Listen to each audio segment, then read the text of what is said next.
며느리가 제 뺨에 김치 국물을 끼얹으며 한 말 노인네가 왜 이렇게 일을 못해요? 그 순간 저는 진짜 죽고 싶었습니다.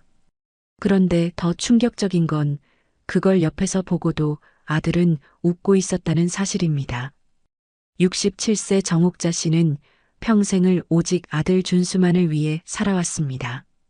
이른 새벽부터 문을 여는 반찬 가게를 20년 넘게 운영하며 아들 대학 등록금, 결혼식 비용, 신혼집 전세금까지 모든 걸 홀로 감당했습니다.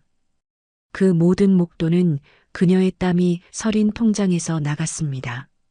결혼 후 아들은 매달 20만 원을 드릴 테니 손주 좀 봐달라고 했습니다. 처음에는 아들의 성이라 생각했지만 며느리는 이 용돈을 그녀의 노동 대가로 여기며 종처럼 부렸습니다. 용돈 드리는 거 아깝게 왜 일을 대충 하세요? 소파에 누워 넷플릭스를 보던 며느리의 명령조 말투에 정옥자 씨는 매일 참았습니다. 그러던 어느 날 손주 도시락을 정성껏 준비해 간 그녀에게 며느리는 김치 국물을 얼굴에 끼얹었습니다. 그리고 아들은 그걸 보고도 엄마 편이 아닌 아내 편을 들었습니다. 그날 밤 정옥자 씨는 모든 걸 뒤집기 위한 준비를 시작했습니다. 며칠 뒤 아들과 며느리는 그녀의 집 앞에서 무릎 꿇고 울었습니다. 정옥자 67씨의 인생은 오직 아들 준수를 위한 희생 그 자체였습니다. 그녀의 하루는 언제나 새벽 4시 30분에 시작되었습니다. 알람이 울리기도 전에 눈을 뜨는 것이 몸에 밴지 오래였습니다. 잠옷을 벗고 작업복으로 갈아입는 동안에도 그녀의 머릿속은 이미 오늘 해야 할 일들로 가득 찼습니다. 시장에서 받아올 재료 목록, 오늘 준비해야 할 반찬 종류, 단골 손님들이 주문한 특별 메뉴들까지. 새벽 5시가 되면 그녀는 이미 가게 문을 열고 불을 켜고 있었습니다. 옥잔의 반찬 가게라는 소박한 간판 아래 20년이 넘는 세월 동안 그녀는 단 하루도 쉬지 않고 이 자리를 지켰습니다. 명절에도 아플 때도 폭우가 쏟아지는 날에도 그녀는 이곳에 있었습니다. 가게를 열지 않으면 그날 하루 매출이 없었고 매출이 없으면 아들에게 보낼 돈을 모을 수 없었기 때문입니다. 정옥자 씨가 이 반찬 가게를 시작한 건 아들 준수가 중학교 2학년 때였습니다. 남편이 사업 실패로 집을 나간 뒤 그녀에게 남은 건 빚더미와 어린 아들뿐이었습니다.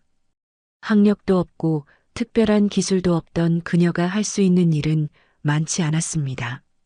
하지만 그녀에게는 한 가지 특별한 재능이 있었습니다. 바로 음식을 만드는 솜씨였습니다. 어머니에게서 배운 전통 방식 그대로 그녀는 정성을 다해 반찬을 만들었습니다.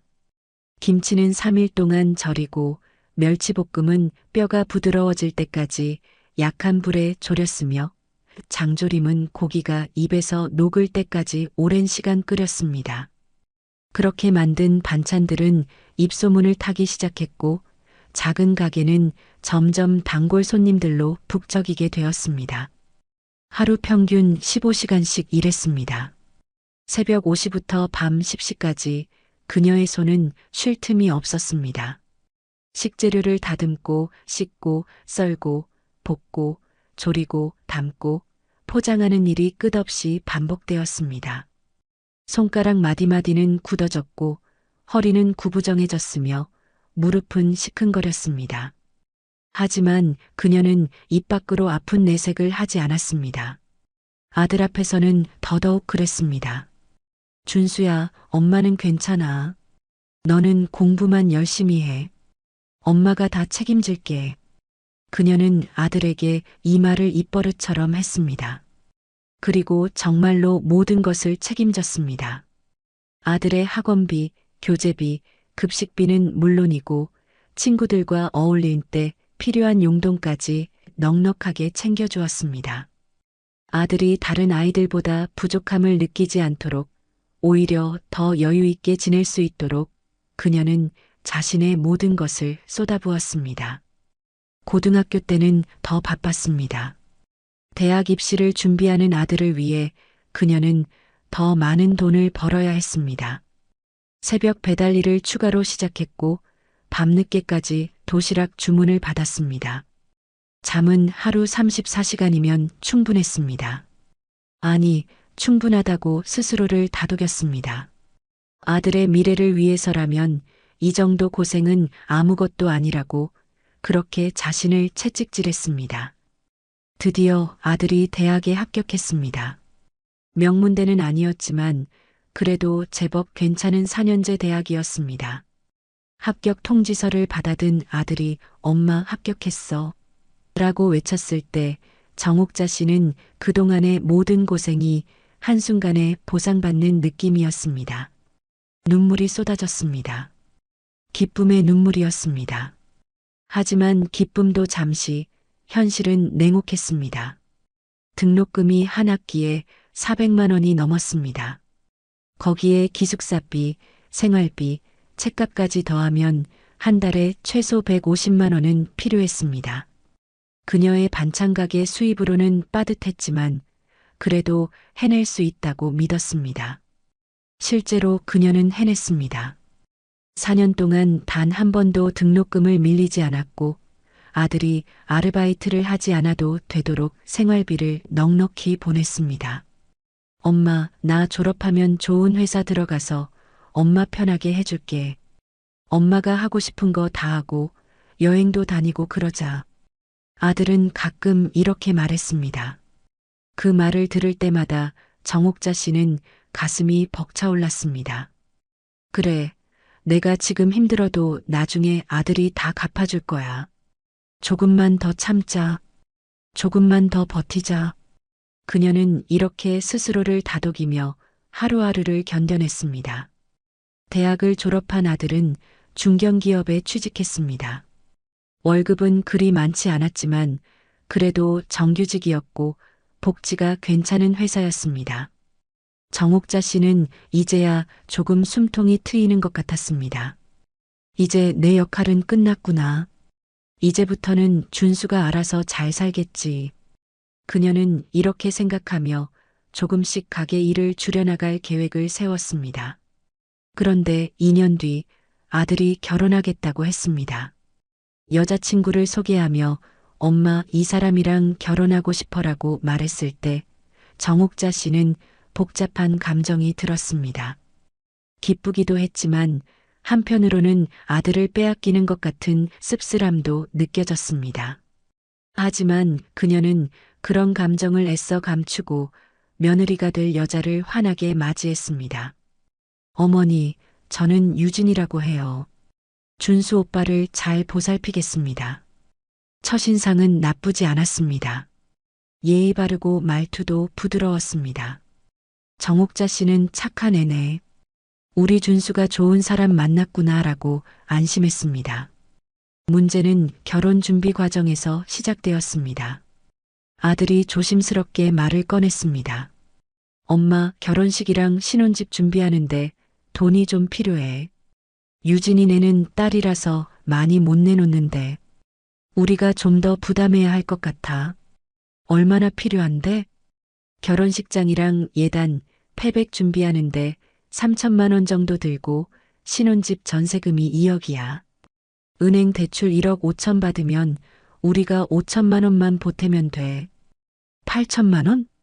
정옥자 씨는 깜짝 놀랐습니다. 그녀가 20년 동안 모은 돈이 전부 1억 2천만 원 정도였습니다. 아들 대학 등록금으로 상당 부분을 써서 남은 게 이 정도였습니다. 거기서 8천만 원을 내주면 그녀에게 남는 건 4천만 원뿐이었습니다. 노후 자금으로는 턱없이 부족한 금액이었습니다. 하지만 아들의 간절한 눈빛을 보자 거절할 수가 없었습니다. 알았어. 엄마가 해줄게. 너 결혼하는데 엄마가 돈 때문에 안 된다고 할 수는 없지. 엄마, 정말 고마워. 나중에 꼭 갚을게. 결국 정옥자 씨는 평생 모은 돈의 대부분을 아들의 결혼 자금으로 내놓았습니다. 통장 잔고가 4천만 원으로 줄어드는 것을 보며 그녀는 가슴이 철렁했지만 아들이 행복하면 됐지 뭐라고 스스로를 위로했습니다. 결혼식은 성대하게 치러졌습니다. 하객도 200명이 넘게 왔고 식장 분위기도 화려했습니다. 정옥자 씨는 작업복 대신 빌린 한복을 입고 아들의 결혼식에 참석했습니다. 손이 거칠고 주름진 자신의 모습이 부끄러웠지만 아들의 행복한 얼굴을 보니 그런 것들은 아무것도 아니었습니다. 결혼 후 6개월 동안은 평온했습니다. 아들 부부는 신혼집에서 잘 지내는 것 같았고 명절에 한 번씩 찾아와 안부를 물었습니다. 정옥자 씨는 이제 내 역할은 정말 끝났구나. 이제부터는 나를 위해 살아야지라고 생각하며 조금씩 가게 일을 줄여나가기 시작했습니다. 그런데 어느 날 아들에게서 전화가 왔습니다. 엄마, 유진이가 임신했어. 정말? 그거 좋은 소식이네. 응, 그런데 엄마. 부탁이 하나 있어. 뭔데? 유진이가 입덧이 너무 심해서 집안일을 못하겠대. 그리고 회사도 당분간 쉬게 됐어. 엄마가 좀 와서 도와줄 수 있어? 그래, 그럼 엄마가 가끔 가서 반찬도 해주고 청소도 해줄게. 아니, 엄마. 그게 아니라 아예 여기 와서 지내면서 도와줄 수 있어? 유진이가 혼자 있으면 불안해하거든. 정옥자 씨는 잠시 망설였습니다. 가게 일도 있고 자신의 집도 관리해야 하는데 아들 집에 가서 지내는 건 쉬운 일이 아니었습니다. 하지만 며느리가 임신 중이고 힘들어한다는데 거절할 수도 없었습니다. 알았어.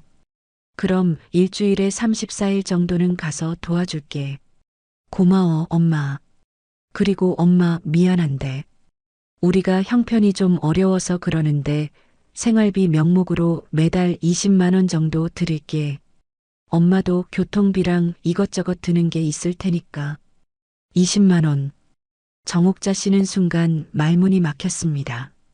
자신이 아들을 위해 평생 쏟아부은 돈이 얼마인데 이제 와서 20만 원을 생활비라고 준다는 것이 어처구니 없었습니다. 하지만 아들의 입장도 이해가 갔습니다. 신혼부부가 전세금 대출 이자에 생활비에 이제 아이까지 준비해야 하니 여유가 없을 것이었습니다. 됐어, 준수야. 그런 거 안 받아도 돼. 엄마가 그냥 도와줄게. 아니야, 엄마. 그래도 받아. 우리도 최소한의 예의는 지켜야지. 결국 정옥자 씨는 매달 20만 원을 받기로 하고 일주일에 34일씩 아들 집에 가서 집안일을 돕기 시작했습니다. 처음 한 달은 괜찮았습니다. 며느리 유진은 입덧으로 힘들어했고 정옥자 씨는 정성껏 소화가 잘 되는 음식을 만들어 주었습니다. 청소도 하고 빨래도 하고 장도 봐주었습니다. 며느리는 어머니 감사합니다라고 말하며 예의를 갖췄습니다. 하지만 2달째부터 분위기가 조금씩 이상해지기 시작했습니다. 어머니, 빨래는 이렇게 돌리시면 안 돼요. 제 옷은 섬세 세탁 코스로 해야 한다니까요. 어머니, 청소기는 구석구석 돌리셔야죠. 여기 먼지 그대로 있잖아요. 어머니, 장 보실 때 제가 말한 브랜드로 사오셔야 해요. 다른 브랜드는 저희 입맛에 안 맞아요. 며느리의 말투가 점점 명령조로 바뀌어 갔습니다. 해주세요가 아니라 하세요로 그리고 나중에는 해야죠로 변했습니다. 정옥자 씨는 며느리가 임신 중이라 예민한가 보다 싶어서 참았습니다. 3달째 며느리는 소파에 누워 스마트폰으로 넷플릭스를 보며 하루를 보냈습니다. 입덧이 끝났는데도 여전히 집안일은 하나도 하지 않았습니다. 모든 일은 정옥자 씨의 몫이었습니다. 어느 날 정옥자 씨가 빨래를 널고 있는데 며느리가 소파에서 일어나 빨래를 하나하나 검사하기 시작했습니다. 어머니, 이거 뭐예요? 제 블라우스에 얼룩 그대로 있잖아요. 아, 그게 잘 안 지워져서. 안 지워지면 손빨래를 하셔야죠. 그리고 제가 드리는 용돈으로 저희 집 살림 똑바로 하세요. 20만 원이 적은 돈인 줄 아세요? 그 순간 정옥자 씨는 깨달았습니다. 며느리가 그 20만 원을 자신의 노동 대가로 여기고 있다는 것을. 며느리는 정옥자 씨를 시어머니가 아니라 20만 원의 고용한 가정부로 생각하고 있었습니다. 유진아, 엄마는 내가 임신해서 힘들까봐 도와주러 온 거야. 돈 때문에 온 게 아니라. 그래도 돈 받으시잖아요. 받으시면 그에 맞게 일하셔야죠. 정옥자 씨는 할 말을 잃었습니다. 자신이 평생 아들을 위해 쏟아부은 수억 원은 생각하지 않고 고작 20만 원으로 자신을 하녀 취급하는 며느리의 태도에 분노가 치밀어 올랐습니다. 하지만 며느리 뱃속에는 손주가 있었고 아들의 행복을 위해서라도 참아야 했습니다. 그날 이후로 며느리의 태도는 더욱 노골적으로 변했습니다. 시간이 갈수록 며느리 유진의 태도는 더욱 노골적으로 변했습니다. 용돈이라는 구실을 쥐고 있는 며느리는 정옥자 씨를 마치 가정부나 종처럼 취급하며 온갖 일을 시켰습니다. 그것도 점점 더 무리한 요구들로 변해갔습니다. 어머니, 욕실 곰팡이 좀 닦아주세요. 저는 손에 물 닿으면 트러블이 생겨요. 임신 5개월에 접어든 며느리는 배가 조금 나왔을 뿐인데도 모든 일을 정옥자 씨에게 떠넘겼습니다. 욕실 청소는 그나마 약과였습니다. 무릎을 꿇고 타일 하나하나를 닦아내는 일이 67세 노인에게 얼마나 힘든지는 며느리의 관심사가 아니었습니다. 어느 날은 이런 일도 있었습니다. 정옥자 씨가 청소를 마치고 거실에서 잠시 쉬고 있는데 며느리가 침실에서 나오며 불쾌한 표정을 지었습니다. 어머니, 침대 시트 좀 갈아주세요. 땀 냄새 나요. 유진아, 미안한데 엄마가 허리가 좀 아파서. 침대 시트는 준수가 퇴근하면 같이 갈아 끼우는 게 어떨까? 어머니, 지금 진담이세요? 준수 오빠는 회사에서 일하느라 힘든데 집에 와서까지 그런 일을 시키라고요? 그럼 제가 드리는 용돈은 뭐하러 드리는 건데요? 며느리의 목소리에는 짜증이 가득했습니다. 정옥자 씨는 결국 일어나서 무거운 침대 매트리스를 들어 올리며 시트를 교체했습니다. 허리에서 찌릿한 통증이 느껴졌지만 내색할 수 없었습니다. 일주일에 34일씩 아들 집에 가던 것이 어느새 거의 매일 가는 것으로 바뀌었습니다. 며느리는 정옥자 씨가 하루라도 오지 않으면 아들에게 전화를 걸었습니다. 오빠, 어머니 오늘 안 오신대. 나 혼자 어떻게 해? 집안일 누가 해? 나 배 아파 죽겠는데. 그러면 아들은 어김없이 정옥자 씨에게 전화를 걸었습니다. 엄마, 미안한데 오늘도 좀 와줄 수 있어? 유진이가 많이 힘들어해. 정옥자 씨는 자신의 반찬 가게 일정을 계속 조정해야 했습니다. 단골 손님들에게 미안하다고 사과하며 영업시간을 줄여나갔습니다. 20년 넘게 쌓아온 단골들이 하나둘 떠나가기 시작했습니다. 가게 매출도 눈에 띄게 줄어들었습니다. 하지만 며느리와 아들은 그런 것에는 전혀 관심이 없었습니다.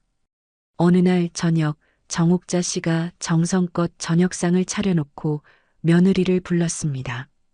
유진아, 밥 먹자. 오늘은 내가 좋아하는 갈비찜 해놨어. 며느리는 식탁에 앉더니 반찬 그릇들을 하나씩 들여다보며 입맛을 다졌습니다. 그러다가 갑자기 얼굴을 찌푸렸습니다. 어머니, 이거 마늘 다진 거 사서 쓰신 거예요? 응? 그게 시간이 없어서 마트에서 미리 다진 거 샀는데. 어머니, 제가 분명히 말씀드렸잖아요. 저희는 그런 거 먹으면 속 뒤집힌다고요. 미리 다진 마늘은 향도 없고 방부제 범벅이라니까요. 미안해, 유진아. 다음부터는 직접 다질게. 다음부터요? 어머니, 이미 오늘 저녁은 망쳤는데요. 저 이거 못 먹어요. 배고픈데 어떡하라고요. 며느리는 젓가락을 내던지고 침실로 들어가 버렸습니다. 정옥자 씨는 3시간 동안 공들여 만든 갈비찜을 바라보며 한숨을 내쉬었습니다.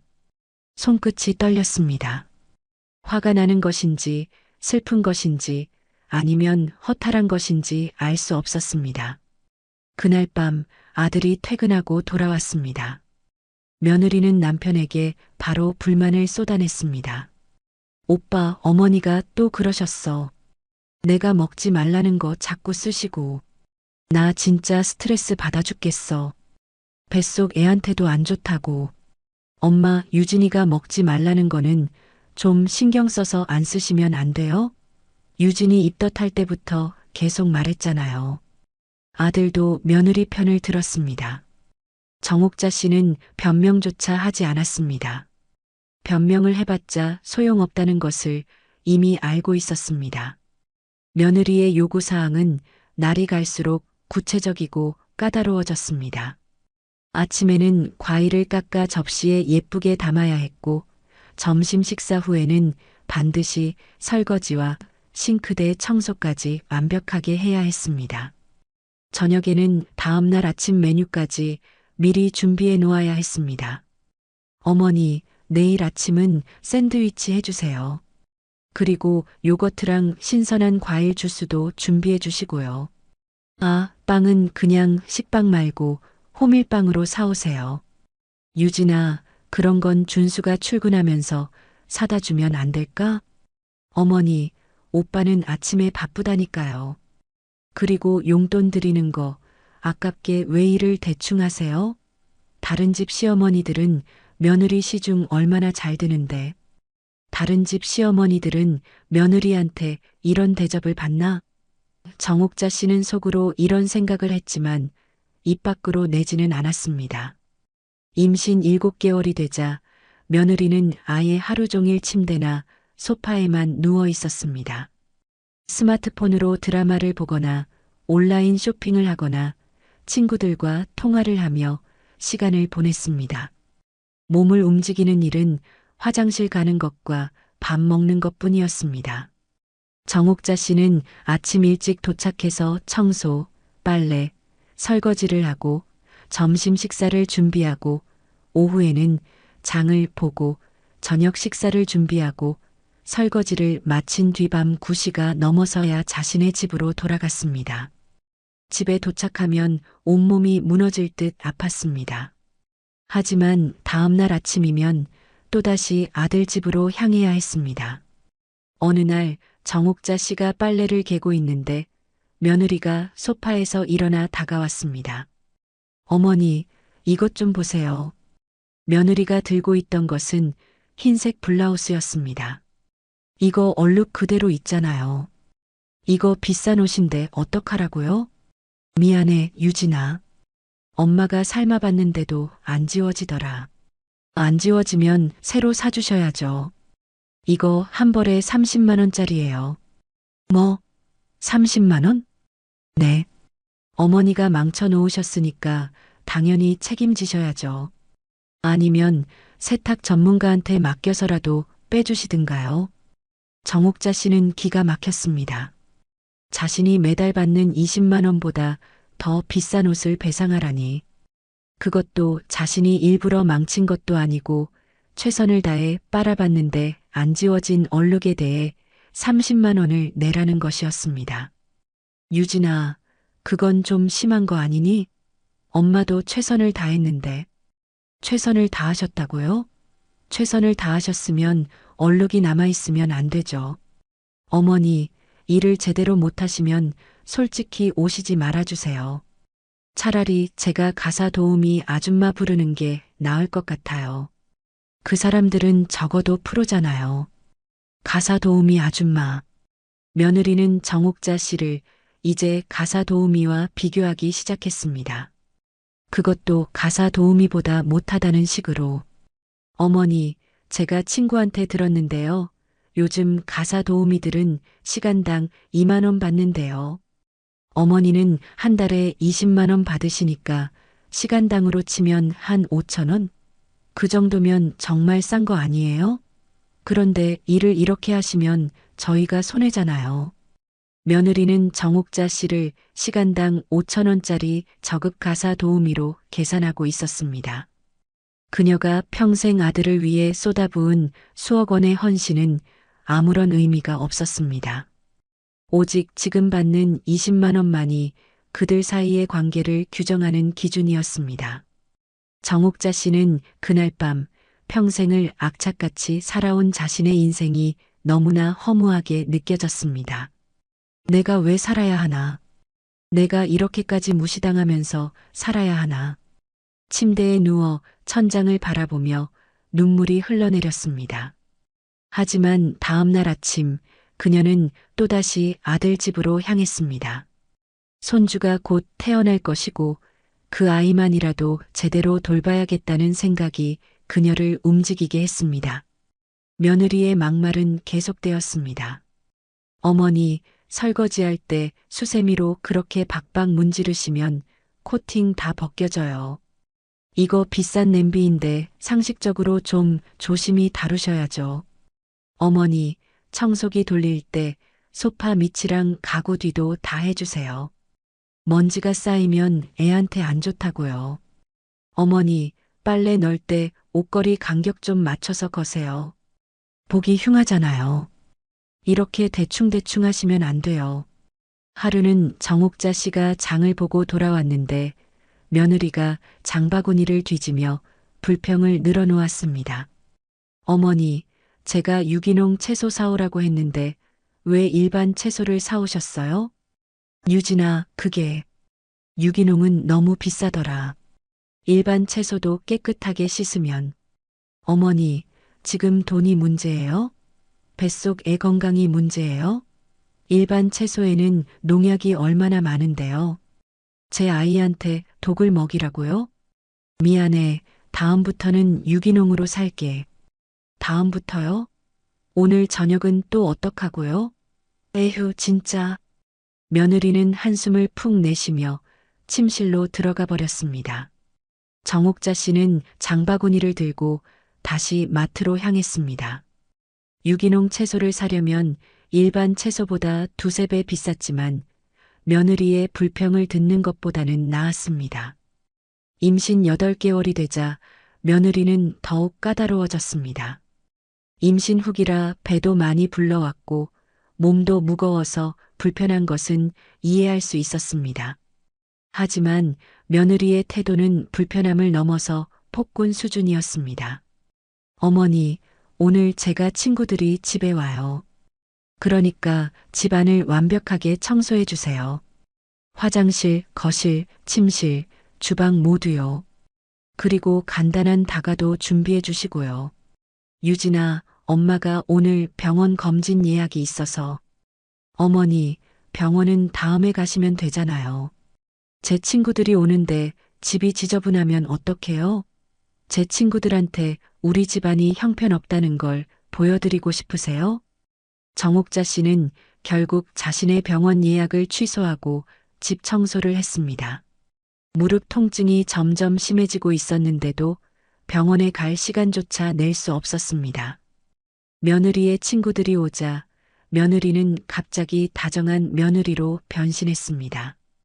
우리 어머니가 이것저것 다 준비해 주셨어. 우리 어머니 손맛이 얼마나 좋은데. 너희도 먹어봐. 친구들 앞에서는 우리 어머니라고 부르며 자랑했지만 친구들이 돌아간 뒤에는 또다시 본색을 드러냈습니다.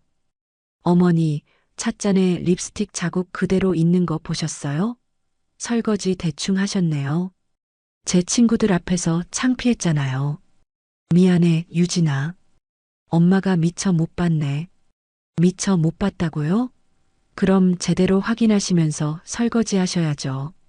에휴, 진짜 답답해. 어느 날 저녁 정옥자 씨가 정성껏 미역국을 끓여서 가져갔습니다. 임산부에게 좋다고 해서 새벽부터 일어나 몇 시간 동안 푹 끓인 국이었습니다. 유진아, 오늘은 미역국 끓여왔어. 임산부한테 좋다잖아. 며느리는 한 숟가락 떠먹더니 얼굴을 찌푸렸습니다. 어머니, 이거 참기름 넣으셨어요? 응, 고소하라고 조금 넣었는데. 어머니, 제가 참기름 냄새 맡으면 속 뒤집힌다고 몇 번을 말씀드렸는데요. 정말 답답하시네. 며느리는 국그릇을 밀어내며 침실로 들어가 버렸습니다. 정옥자 씨는 새벽부터 공들여 끓인 미역국을 바라보며 눈물이 핑 돌았습니다. 하지만 눈물을 보일 수 없었습니다. 며느리가 또 우는 걸로 동정심 유발한다고 비난할 것이 뻔했기 때문입니다. 그날 밤 아들이 퇴근해서 돌아오자 며느리는 또다시 불평을 늘어놓았습니다. 오빠, 어머니가 또 내가 먹지 말라는 거 넣으셨어. 나 진짜 스트레스 받아서 애 낳기도 전에 죽을 것 같아. 엄마, 제발 좀 신경 써주세요. 유진이가 먹지 말라는 건 왜 자꾸 넣으세요? 준수야, 엄마가 깜빡했어. 다음부터요? 엄마, 지금 몇 번째예요? 유진이가 말하는 거 메모라도 해놓고 확인하세요. 아들마저도 이제는 엄마를 무시하는 말투로 대했습니다. 정옥자 씨는 아들의 차가운 눈빛을 보며 가슴이 무너지는 것 같았습니다. 이게 내가 평생을 바쳐 키운 아들인가? 이게 내가 모든 걸 포기하고 희생한 대가인가? 며느리는 점점 더 대담해졌습니다. 어머니, 솔직히 말씀드릴게요. 어머니가 오셔서 도와주시는 건 고맙긴 한데요. 솔직히 일 처리가 너무 느리세요. 나이 드셔서 그런가 모르겠는데 젊은 가사 도우미 아줌마 같으면 3시간에 끝낼 일을 어머니는 하루 종일 하시잖아요. 그리고 하나 더 말씀드리면 요즘 어머니 냄새가 좀 나세요. 노인 냄새라고 하나요? 애 낳으면 애가 그 냄새에 익숙해질까봐 걱정돼요. 노인 냄새. 며느리는 이제 정옥자 씨의 신체적 특징까지 모욕하기 시작했습니다. 정옥자 씨는 그날 집에 돌아가자마자 샤워를 3번이나 했습니다. 비누칠을 하고 또 하고 문지르고 또 문질렀습니다. 거울 속의 자신을 보며 내가 그렇게 냄새가 나나, 내가 그렇게 더럽나라는 생각에 눈물이 쏟아졌습니다. 그 이후로 정옥자 씨는 아들 집에 가기 전에 항상 샤워를 하고 깨끗한 옷으로 갈아입고 향수까지 뿌렸습니다. 하지만 며느리의 모욕은 멈추지 않았습니다. 어머니, 그 향수 냄새도 좀 고역인데요. 임산부한테는 강한 향 안 좋다고 하잖아요. 무엇을 해도 틀렸습니다. 무엇을 해도 부족했습니다. 정옥자 씨는 점점 자신감을 잃어갔습니다. 드디어 며느리의 출산 예정일이 다가왔습니다. 정옥자 씨는 손주를 맞이할 준비를 하며 마음을 다잡았습니다. 그래, 손주만 보면 이 모든 게 보상받을 거야. 손주를 위해서라도 조금만 더 참자. 하지만 그녀는 몰랐습니다. 며느리가 마지막으로 완전히 선을 넘을 순간이 곧 다가온다는 것을. 일요일 아침 정옥자 씨의 휴대폰이 울렸습니다. 새벽 6시였습니다. 아직 해도 제대로 뜨지 않은 시간이었지만 며느리의 이름이 화면에 떠올랐습니다. 어머니, 오늘 도시락 준비해 주세요. 우리 친정 식구들이랑 나들이 가기로 했거든요. 9시까지 가져다 주세요. 유진아, 도시락을? 그럼 지금 당장 준비해야 하는데. 당연히 지금 준비하셔야죠. 9시까지라고 했잖아요. 그리고 어머니, 제대로 된 걸로 준비해 주세요. 우리 친정 식구들 입맛이 까다로워요. 전화가 끊겼습니다. 정옥자 씨는 한숨을 내쉬며 침대에서 일어났습니다. 3시간 안에 도시락을 준비하려면 서둘러야 했습니다. 그것도 여러 명분을 준비해야 했습니다. 서둘러 옷을 갈아입고 주방으로 향했습니다. 냉장고를 열어보니 마침 며칠 전에 만들어둔 반찬들이 있었습니다. 하지만 며느리가 제대로 된 것을 원한다고 했으니 새로 만들어야 했습니다. 정옥자 씨는 새벽부터 불을 켰습니다. 밥을 짓고 계란말이를 부치고 소불고기를 볶고 시금치나물을 무치고 김치전을 부치고 과일을 예쁘게 깎아 담았습니다. 총 20가지 반찬을 정성껏 준비했습니다. 손주의 첫 나들이에 함께 가는 도시락이라고 생각하니 정성을 들이지 않을 수 없었습니다. 손가락이 아팠습니다.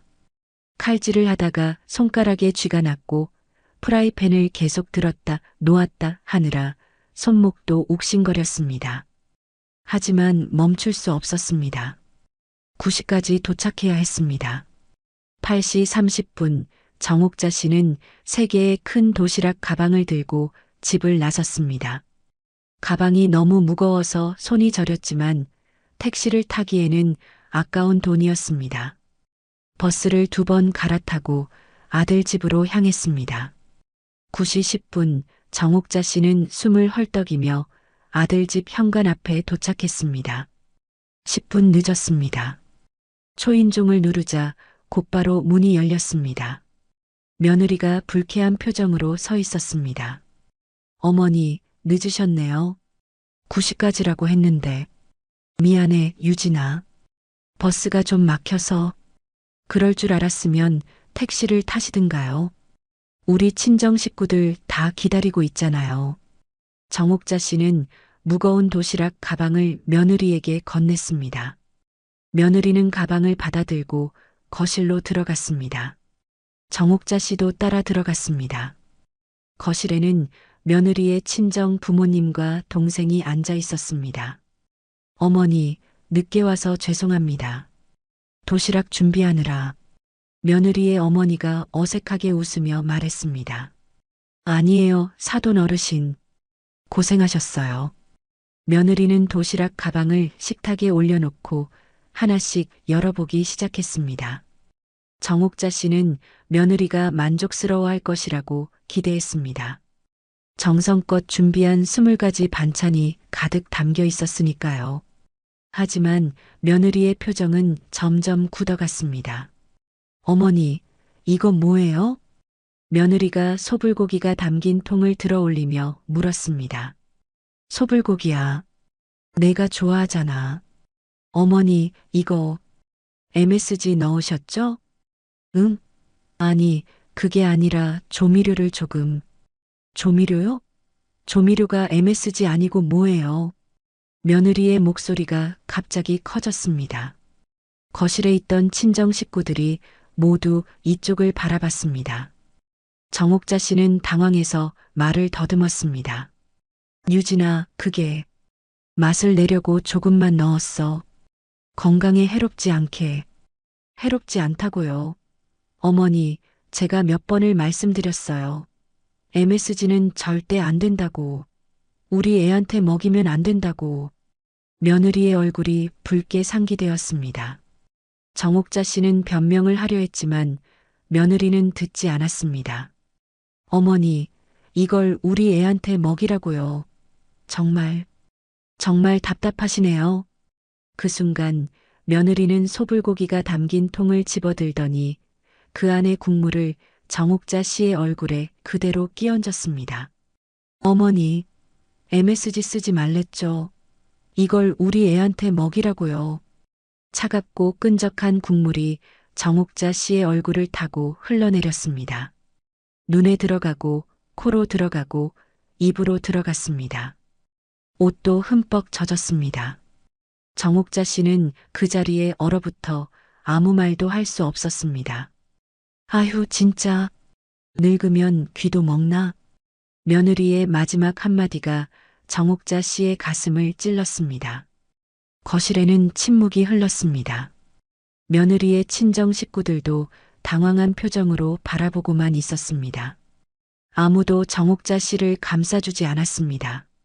가장 충격적인 순간은 그 다음이었습니다. 아들 준수가 침실에서 나왔습니다. 분명히 방금 전의 장면을 다 봤을 것입니다. 정옥자 씨는 아들이 자신을 감싸줄 것이라고 기대했습니다. 아들이 며느리에게 너 지금 뭐 하는 거야? 라고 화를 낼 것이라고 믿었습니다. 하지만 아들은 멋쩍게 웃으며 엄마에게 화살을 돌렸습니다. 엄마가 좀 섬세하질 못해서 그렇지. 유진이 기분 나쁘게 한 건 엄마 잘못이야.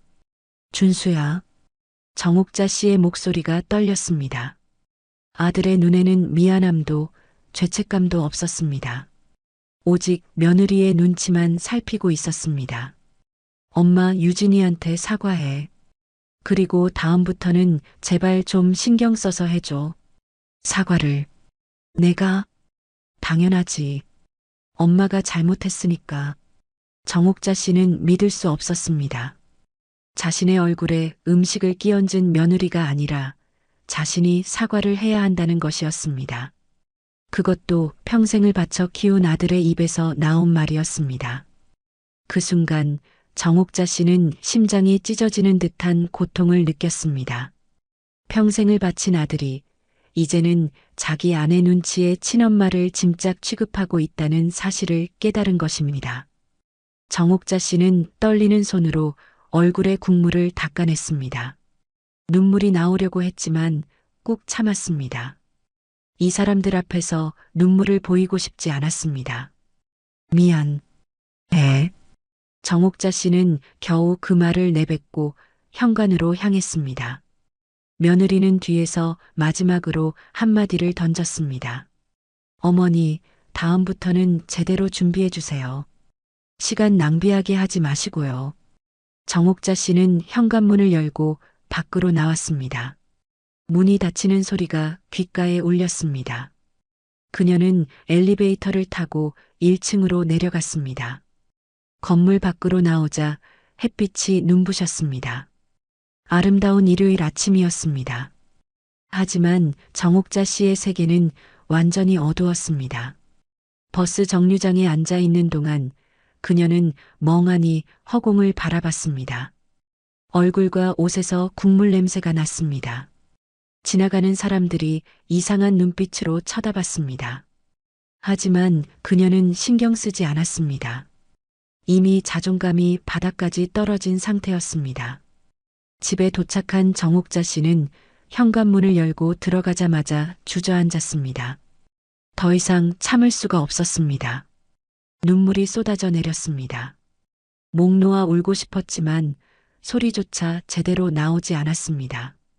가슴이 너무 아파서 숨을 쉬기조차 힘들었습니다. 내가 뭘 잘못했지? 내가 평생 뭘 위해 산 거지? 이게 내가 받아야 할 대우인가? 정옥자 씨는 자신의 인생을 되돌아봤습니다. 아들을 위해 포기한 것들이 주마등처럼 스쳐 지나갔습니다. 재혼할 기회도 있었습니다. 좋은 사람도 만났습니다. 하지만 아들을 생각해서 모두 거절했습니다. 준수가 있는데 어떻게 재혼을 해? 준수한테 상처 주고 싶지 않아. 그렇게 스스로를 다독이며 혼자 살았습니다. 여행도 한번 제대로 가본 적이 없었습니다. 친구들이 제주도 여행을 가자고 했을 때도 가게 비우면 안 돼. 준수 등록금 벌어야 해라며 거절했습니다. 새 옷 한 벌 사는 것도 아까워했습니다. 미용실에 가는 것도 사치라고 생각했습니다. 모든 돈을 아들을 위해 아꼈습니다. 그런데 결과는 무엇이었습니까? 며느리에게 음식을 얼굴에 뒤집어 쓰고 아들에게는 엄마가 잘못했다는 말을 듣는 것이었습니다. 고작 월 20만 원을 받으며 종처럼 부려지는 것이었습니다. 정옥자 씨는 그날 밤 잠을 이루지 못했습니다. 천장을 바라보며 수없이 많은 생각이 머릿속을 스쳐 지나갔습니다. 이대로는 안 되겠어. 이대로 살 수는 없어. 나도 사람이야. 나도 존엄이 있어.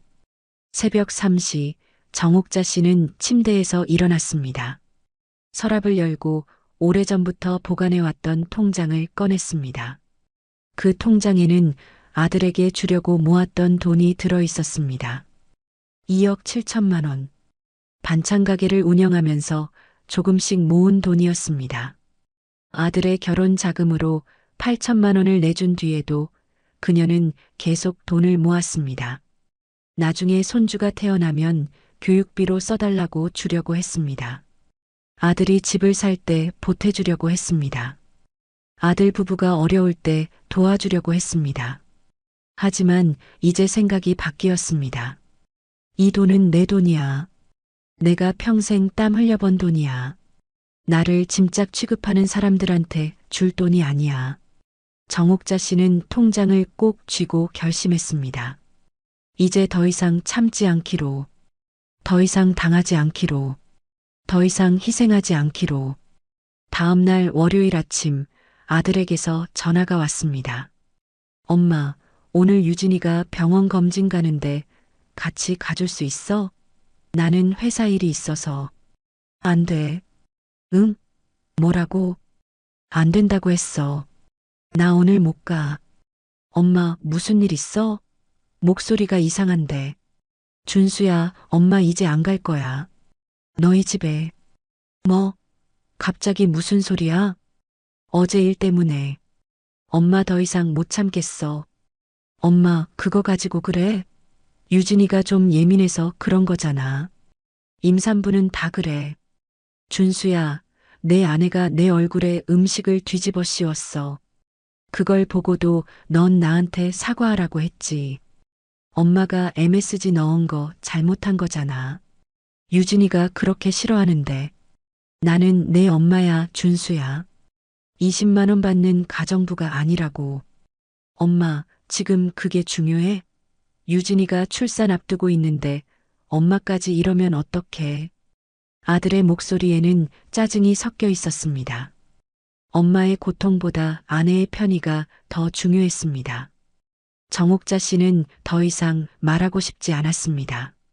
미안하지만 앞으로는 나 혼자 살 거야. 너희한테 도움도 안 줄 거고 연락도 안 받을 거야. 엄마. 정옥자 씨는 전화를 끊었습니다. 그리고 아들의 전화번호를 차단했습니다. 며느리의 전화번호도 차단했습니다. 그날 오후 정옥자 씨는 은행으로 향했습니다. 창구 직원에게 통장을 내밀며 말했습니다. 이 통장 전액 해지하고 싶어요. 2억 7천만 원 전액을요? 혹시 사기 같은 건 아니시죠? 아니에요. 그냥 내 돈 찾는 거예요. 이제 나를 위해 쓸 거예요. 직원은 신분증을 확인하고 절차를 진행했습니다. 잠시 후 정옥자 씨의 손에는 2억 7천만 원이 입금된 새 통장이 들려 있었습니다. 그 통장을 보는 순간 그녀는 이상한 기분을 느꼈습니다. 해방감 같은 것이었습니다. 이제 이 돈은 온전히 내 거야. 아무도 이 돈을 탐내지 못해. 아무도 이 돈으로 나를 통제하지 못해. 그날 저녁 아들에게서 전화가 수십 통 왔지만 모두 차단되어 있었습니다. 문자 메시지도 수십 개가 왔습니다. 엄마, 전화 좀 받아. 무슨 일이야? 엄마, 유진이가 울고 있어. 제발 전화해. 엄마, 이러지 마. 우리 얘기 좀 하자. 하지만 정옥자 씨는 답장하지 않았습니다. 더 이상 그들의 감정에 휘둘리고 싶지 않았습니다. 며칠 뒤 며느리에게서 문자가 왔습니다. 차단된 번호였지만 며느리는 다른 번호로 문자를 보낸 것 같았습니다. 어머니, 제가 그날 좀 심하게 했죠. 죄송해요. 다시 와주실 수 있죠? 저 혼자는 힘들어요. 정옥자 씨는 그 문자를 보고 피식 웃었습니다. 이제 와서 사과라니. 자신이 필요하니까 사과하는 것이었습니다.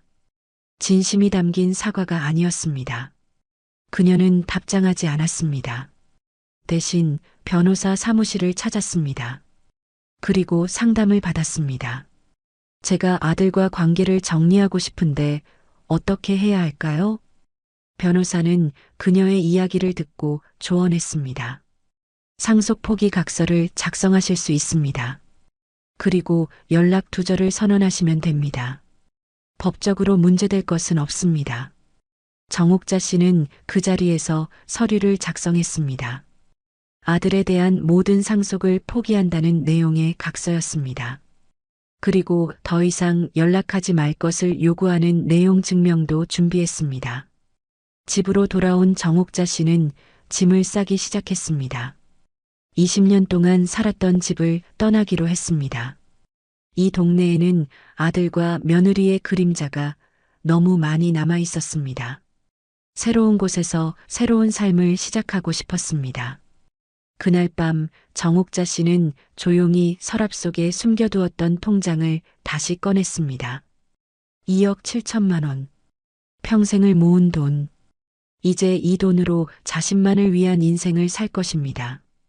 창밖을 바라보며 그녀는 혼잣말을 했습니다. 준수야, 미안하지만 엄마는 이제 끝이야. 너희가 날 어떻게 대했는지 잘 알고 있어. 이제 그 대가를 치를 차례야.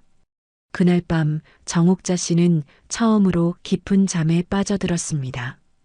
평생을 짓눌렀던 무게가 벗겨진 것 같았습니다.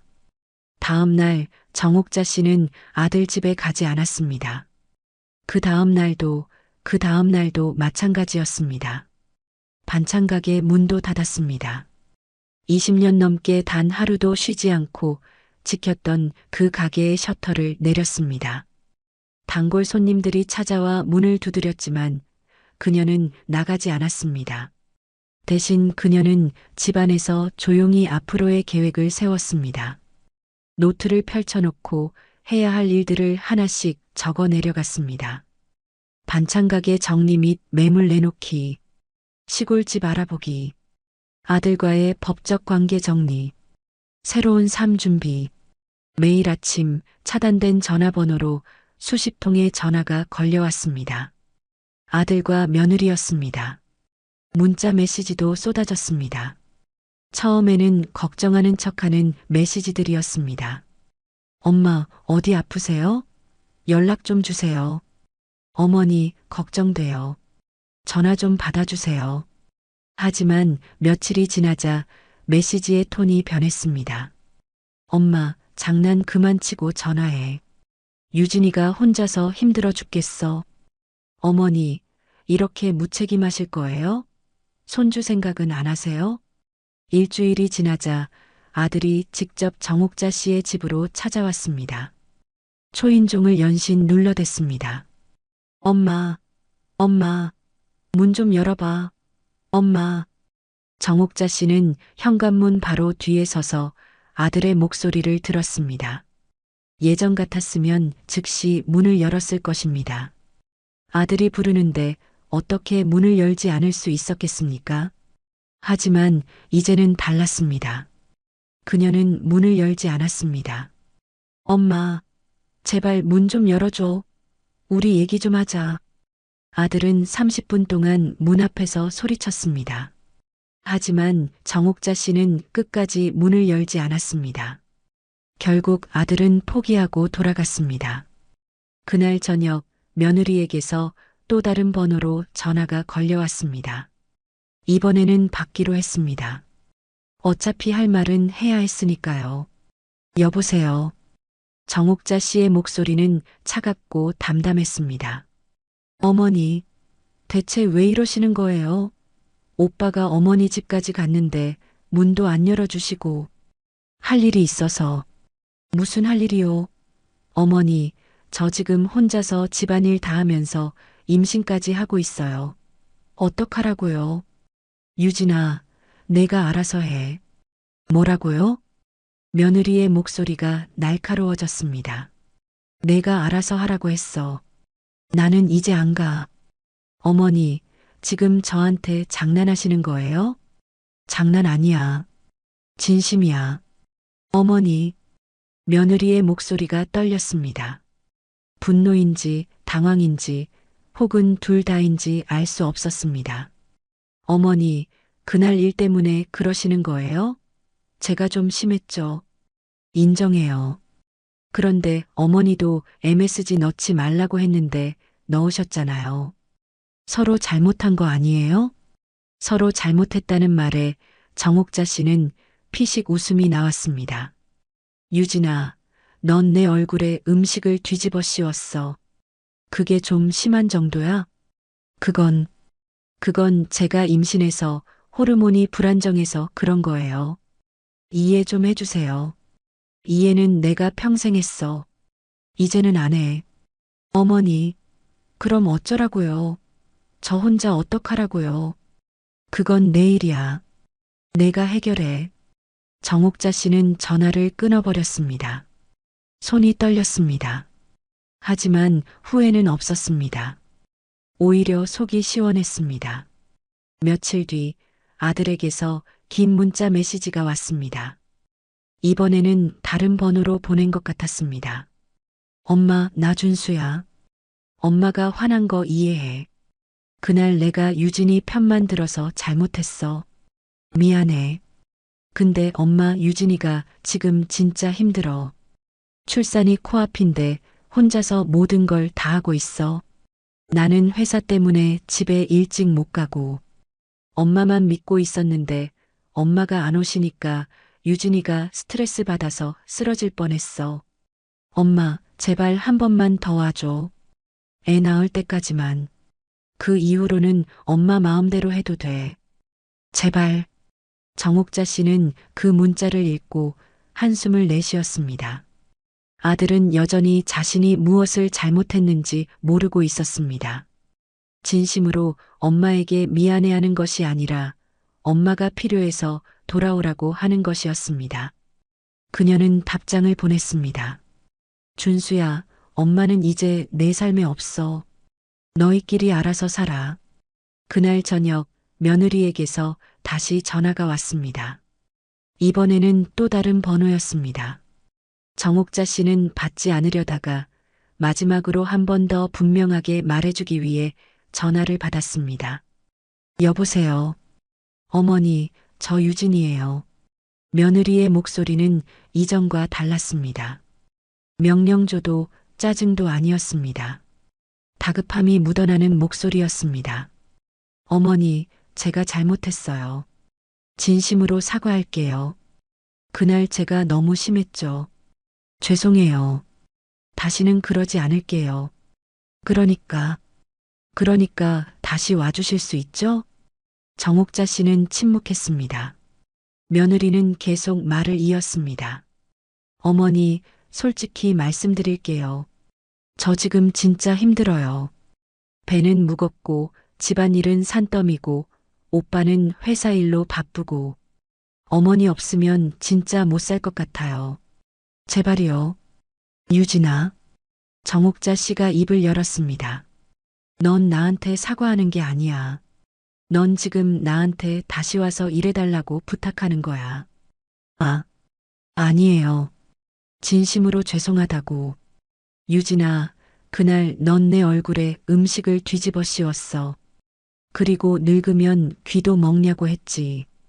그게 사과 한마디로 해결될 일이야? 그건 제가 정말 잘못했어요. 제가 미쳤었어요. 다시는 안 그럴게요. 그럼 내 남편은? 내 아들은 뭐라고 했지? 엄마가 잘못했다고 했지? 그건 오빠가 잘못 생각한 거예요. 제가 오빠한테 말할게요. 유진아, 됐어. 나는 이제 너희 삶에 없어. 어머니, 며느리의 목소리가 다급해졌습니다. 어머니, 그럼 이렇게 하면 안 될까요? 뭘? 어머니, 힘드시면 솔직히 말씀하세요. 저희가 용돈 10만 원 더 올려드릴게요. 그럼 한 달에 30만 원이잖아요. 괜찮으시죠? 그 순간 정옥자 씨는 모든 것을 깨달았습니다. 며느리는 지금도 이 순간에도 자신을 돈으로 고용하는 가정부로 생각하고 있다는 것을. 사과는 거짓이었고 진심은 10만 원을 더 줄 테니 다시 와서 일해라는 것이었습니다. 10만 원? 정옥자 씨의 목소리가 차갑게 식었습니다. 응, 30만 원이면 적지 않잖아요. 요즘 물가 생각하면. 유진아, 넌 정말 모르는구나. 네, 내가 내 남편을 키우는데 얼마를 썼는지. 내가 너희 결혼식에 얼마를 냈는지. 내가 너희 전세금으로 얼마를 보탰는지. 그건 부모 역할이잖아요. 당연히 해야 하는. 당연해? 그럼 넌 왜 날 이렇게 대했어? 저는, 유진아, 넌 나한테 30만 원 주면서 온갖 일을 시켰어. 청소하고 빨래하고 요리하고 심지어 내 얼굴에 음식까지 뒤집어 씌웠지. 그게 30만 원의 가치야? 어머니, 그런 뜻이 아니에요. 그럼 뭐야? 50만 원으로 올려줄 거야? 100만 원? 어, 어머니. 며느리는 말을 잇지 못했습니다. 유진아, 나는 내 가정부가 아니야. 나는 내 남편의 엄마야. 하지만 넌 나를 가정부보다 못하게 대했어. 죄송해요, 어머니. 진짜 죄송해요. 사과는 받지 않아. 이제 그만 전화하고 너희끼리 살아. 정옥자 씨는 전화를 끊었습니다. 그리고 그 번호도 차단했습니다. 며느리는 포기하지 않았습니다. 며칠 뒤, 이번에는 며느리의 친정 어머니에게서 전화가 왔습니다. 여보세요, 사돈 어르신. 저 유진이 어머니예요. 아, 네. 안녕하세요. 사돈 어르신, 우리 유진이가 그날 실수를 많이 했다고 하더라고요. 제가 대신 사과드려요. 애가 임신해서 정신이 없었나 봐요. 괜찮습니다. 이미 지난 일이니까요. 그렇죠. 지난 일이니까 이해해 주시면 안 될까요? 우리 유진이가 지금 출산이 코앞인데 사돈 어르신이 안 오시니까 너무 힘들어 하거든요. 그건 유진 씨가 감당해야 할 일입니다. 어머, 사돈 어르신. 그래도 며느리잖아요. 손주잖아요. 손주는 제 손주가 맞죠. 하지만 저는 이제 더 이상 도와드릴 수 없어요. 사돈 어르신, 그러시면 안 되죠. 우리가 가족인데, 가족이라고 했을 때는 이미 지났습니다. 정옥자 씨는 전화를 끊었습니다. 며느리의 친정 어머니까지 나서는 것을 보니 며느리가 얼마나 다급한지 알 수 있었습니다. 그날 오후 아들이 또다시 집 앞에 나타났습니다. 이번에는 며느리도 함께 왔습니다. 배가 많이 불러온 며느리가 힘겹게 계단을 올라오는 모습이 보였습니다. 초인종이 울렸습니다. 엄마, 나야. 유진이도 왔어. 제발 문 좀 열어줘. 정옥자 씨는 인터폰 화면으로 그들을 바라봤습니다. 아들은 지친 얼굴이었고 며느리는 울먹이는 표정이었습니다. 엄마, 우리 얘기 좀 하자. 제발. 정옥자 씨는 잠시 망설였습니다. 그래도 며느리가 임신 중인데 계단을 올라오는 것은 위험할 수도 있었습니다. 그녀는 인터폰 버튼을 눌렀습니다. 유진 씨는 계단 위험하니까 내려가. 준수만 들어와. 어머니, 저도 들어가서 사과드릴게요. 안 돼. 준수만. 며느리는 울먹이는 표정으로 아들을 바라봤습니다. 아들이 며느리를 달랬습니다. 유진아, 너는 밑에서 기다려. 내가 엄마 설득할게. 며느리는 마지못해 고개를 끄덕였습니다. 아들이 혼자 들어왔습니다. 현관문이 열리고 아들이 들어섰습니다. 정옥자 씨는 거실 소파에 앉아 아들을 바라봤습니다. 아들은 어색하게 웃으며 다가왔습니다. 엄마, 오랜만이야. 무슨 일이야? 차갑게 식은 목소리에 아들은 당황했습니다. 엄마, 화 많이 났지? 그날 내가 잘못했어. 그날 넌 뭘 잘못했는데?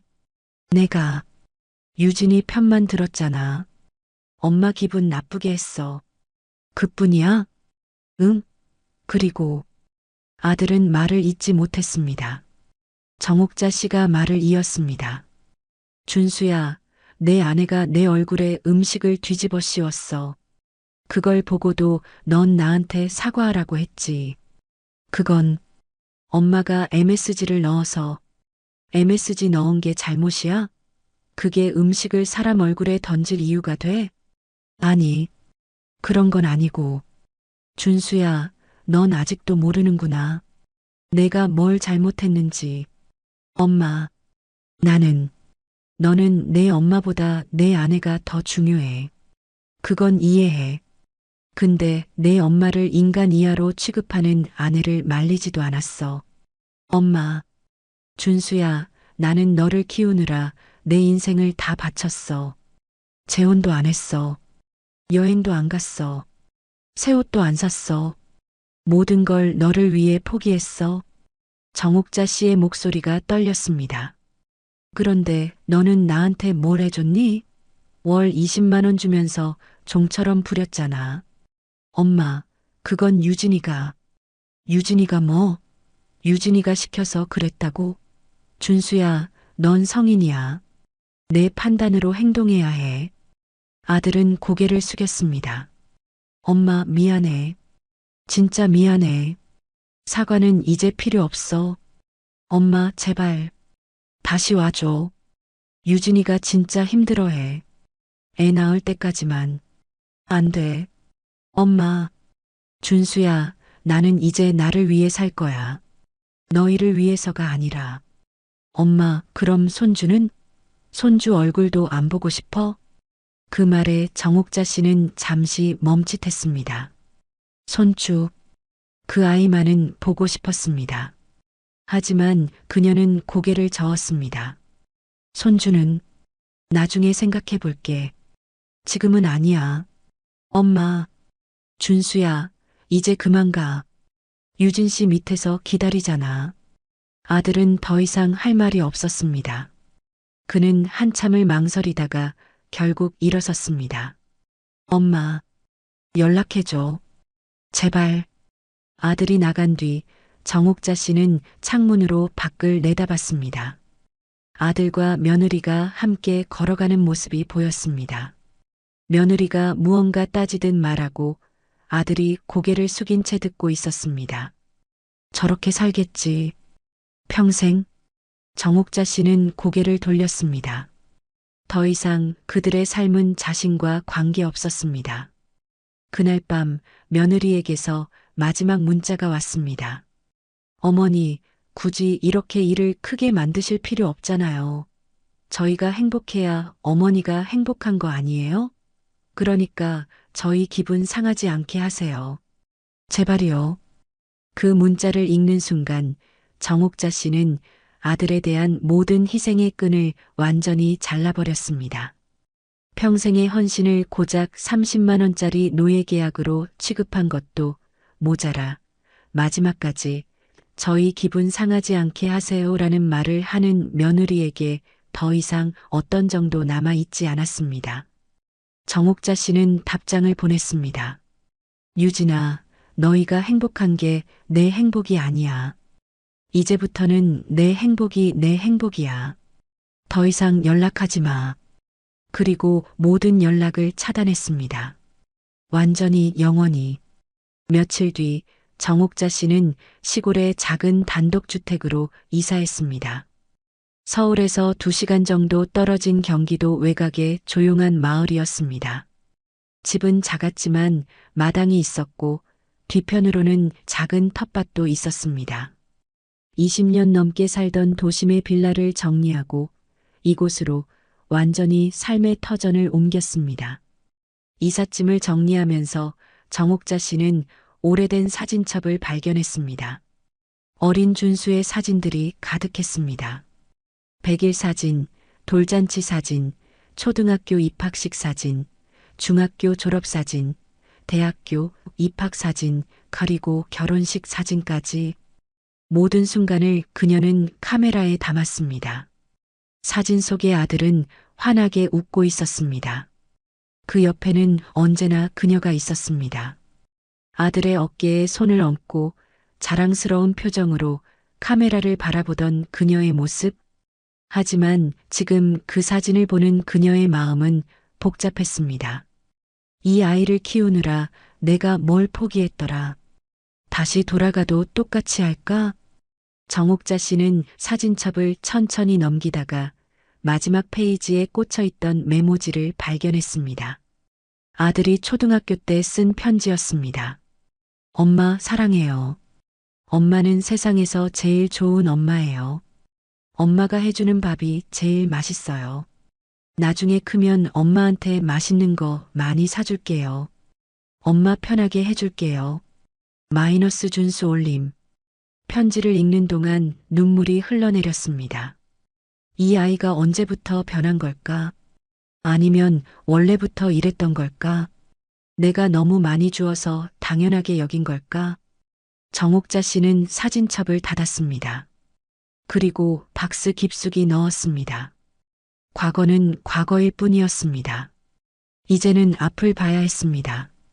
반찬 가게도 완전히 정리했습니다.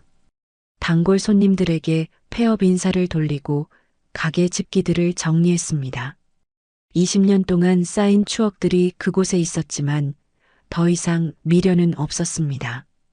그 가게는 아들을 위한 것이었지 자신을 위한 것이 아니었으니까요. 새 집에서의 첫날 밤 정옥자 씨는 마당에 앉아 밤하늘을 바라봤습니다. 서울에서는 볼 수 없었던 별들이 가득했습니다. 고요했습니다. 평화로웠습니다. 처음으로 내 집이라는 느낌이 들었습니다. 이틀째 되는 날 정옥자 씨는 마을 주민센터를 찾아갔습니다. 주소 이전 신고를 하고 새로운 주민등록증을 받았습니다. 새 주소, 새 시작이었습니다. 일주일이 지나자 마을 사람들이 하나둘 인사를 건네기 시작했습니다. 새로 오신 분이시죠? 어디서 오셨어요? 서울에서 왔어요. 아이고, 서울서 여기까지 오시다니. 자식들 때문에 오셨어요? 아니요, 혼자 살려고 왔어요. 혼자요? 자식은 없으세요? 정옥자 씨는 잠시 망설였습니다. 그리고 담담하게 대답했습니다. 있긴 한데 연락 안 하고 살아요. 마을 사람들은 더 이상 묻지 않았습니다. 시골 사람들은 남의 사정에 깊이 캐묻지 않는 법을 알고 있었습니다. 한 달이 지나자 정옥자 씨는 완전히 새로운 일상에 적응했습니다. 아침에 일어나면 마당에 나가 텃밭을 가꿨습니다. 상추, 고추, 토마토를 심었습니다.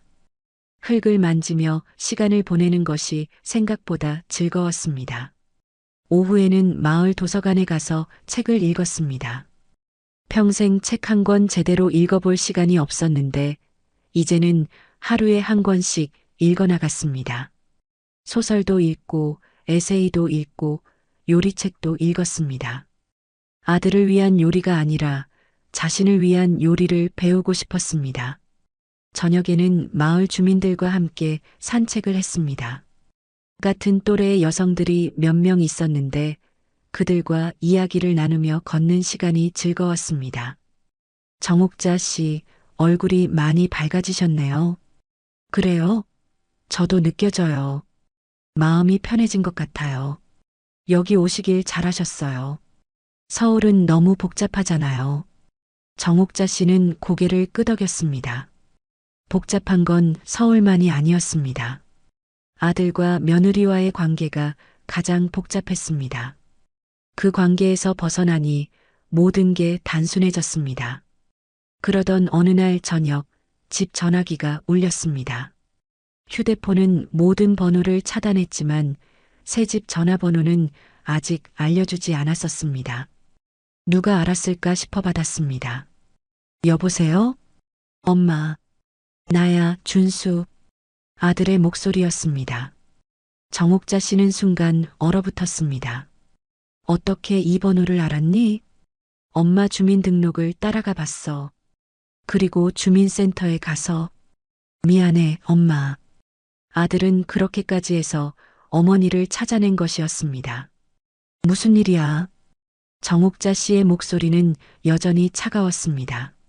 엄마, 유진이가 애 낳았어. 그래, 아들이야. 건강하게 태어났어.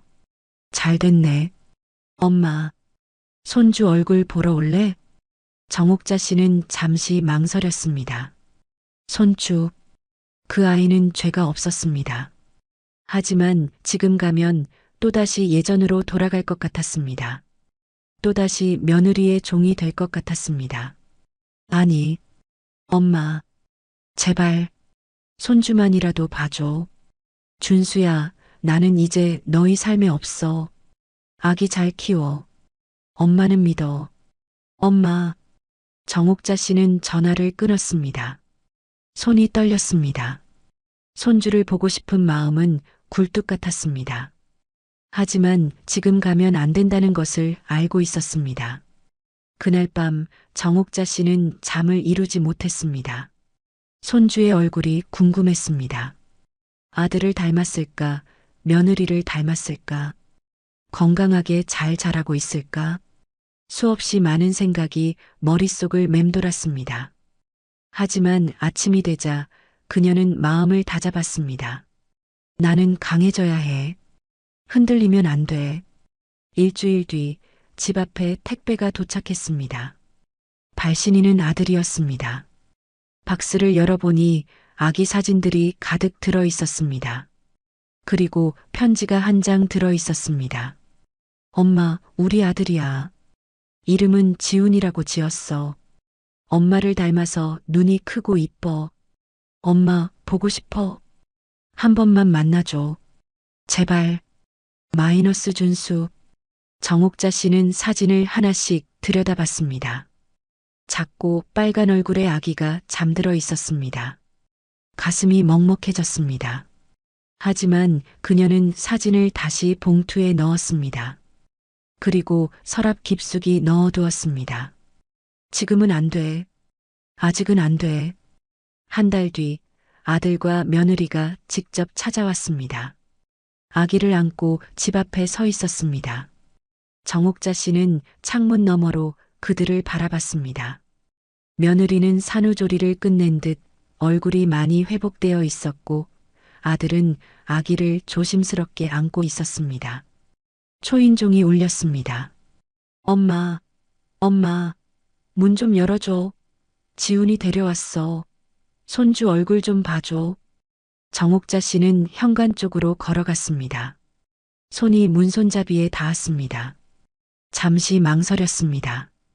그리고 인터폰을 눌렀습니다. 돌아가. 엄마. 준수야, 너희는 돌아가. 나는 너희를 만날 준비가 안 됐어. 엄마, 제발. 손주만이라도. 손주는 나중에. 지금은 안 돼. 엄마. 아들의 목소리가 다급했습니다. 하지만 정옥자 씨는 단호했습니다. 준수야, 유진 씨. 나는 지금 내 인생을 살고 있어. 너희를 위한 삶이 아니라 나를 위한 삶이야. 그걸 이해해줘. 어머니. 며느리의 목소리가 들렸습니다. 조용하고 떨리는 목소리였습니다. 어머니, 제가 정말 잘못했어요. 진심으로 사과드려요. 다시 기회를 주세요. 정옥자 씨는 인터폰 화면을 통해 며느리를 바라봤습니다. 며느리는 울고 있었습니다. 진심인지 연기인지 알 수 없었습니다. 유진 씨, 넌 나를 종처럼 대했어. 그 상처는 사과로 해결되지 않아. 죄송해요. 정말 죄송해요. 미안하지만 나는 이제 너희를 용서할 준비가 안 됐어. 돌아가줘. 아들과 며느리는 1시간 동안 집 앞에 서 있었습니다. 계속 문을 두드리고 사정했습니다. 하지만 정옥자 씨는 문을 열지 않았습니다. 결국 그들은 포기하고 돌아갔습니다. 차가 떠나는 소리가 들렸습니다. 정옥자 씨는 창가에 앉아 그들이 떠나는 모습을 지켜봤습니다. 눈물이 흘러내렸습니다. 손주를 안아보고 싶었습니다. 작은 손을 잡아보고 싶었습니다. 하지만 지금은 안 된다는 것을 알고 있었습니다. 지금 무너지면 모든 게 허사가 되는 것을 알고 있었습니다. 그날 저녁 며느리에게서 긴 문자가 왔습니다. 새 번호로 보낸 것 같았습니다. 어머니, 저 유진이에요. 오늘 어머니 집까지 찾아갔는데 만나주지 않으셔서 너무 슬펐어요. 어머니, 제가 진심으로 반성하고 있어요. 제가 어머니한테 한 일들을 생각하면 정말 죄송해요. 어떻게 사람을 그렇게 대할 수 있었는지. 저도 이제 엄마가 되니까 알겠어요. 얼마나 힘든지, 얼마나 희생하는지. 어머니가 오빠를 키우면서 얼마나 힘드셨을지 이제야 조금 이해가 돼요. 정말 죄송해요. 아들 인생 망치고 싶으신 거예요? 우리를 버리고 싶으신 거예요? 문자의 앞부분은 사과였지만 뒷부분은 비난이었습니다. 정옥자 씨는 한숨을 내쉬었습니다. 며느리는 여전히 변하지 않았습니다. 그녀는 답장을 보냈습니다. 유진아, 너희가 나를 종 부리듯 대했어. 그 대가를 이제 너희가 치를 거야. 며느리에게서 즉시 답장이 왔습니다. 어머니, 사과 한 번 하면 되는데 왜 이렇게 큰일을 만드세요? 아들 인생 망치고 싶으신 거예요? 정옥자 씨는 더 이상 답장하지 않았습니다. 그리고 미리 준비해 두었던 것들을 실행에 옮기기로 했습니다. 다음 날 정옥자 씨는 변호사 사무실을 다시 찾았습니다. 그리고 정식으로 문서를 작성했습니다. 첫째, 상속 포기 각서. 자신의 모든 재산을 아들에게 상속하지 않겠다는 법적 문서였습니다. 둘째, 연락 금지 요청서. 아들과 며느리가 더 이상 자신에게 연락하거나 방문하지 말 것을 요구하는 내용 증명이었습니다. 셋째, 경제적 지원 중단 선언서. 더 이상 어떠한 경제적 도움도 제공하지 않겠다는 의사를 밝힌 문서였습니다. 변호사는 서류를 검토하며 물었습니다. 정말 이렇게 하시겠습니까? 나중에 후회하실 수도 있습니다. 후회는 제가 할 일입니다. 진행해 주세요. 알겠습니다. 며칠 뒤 아들에게 내용 증명이 도착했습니다. 그날 저녁 아들에게서 전화가 왔습니다. 정옥자 씨는 이번에는 받기로 했습니다. 마지막으로 분명하게 선을 그어야 했으니까요. 엄마, 이게 무슨 소리야? 상속 포기, 연락 금지. 읽은 대로야. 나는 이제 너희와 관계를 끊을 거야. 엄마, 진심이야? 진심이야. 엄마, 나는 엄마 아들인데. 너는 내 아들이 맞아. 하지만 나를 엄마로 대하지 않았잖아. 엄마, 그건. 준수야, 너는 20만 원 주면서 나를 부렸어. 내 아내는 내 얼굴에 음식을 뒤집어 씌웠고 너는 그걸 보고도 내 편을 들지 않았어. 엄마, 나는 이제 지쳤어, 준수야. 더 이상 너희를 위해 살고 싶지 않아. 엄마, 제발. 다시 생각해봐. 이미 다 생각했어.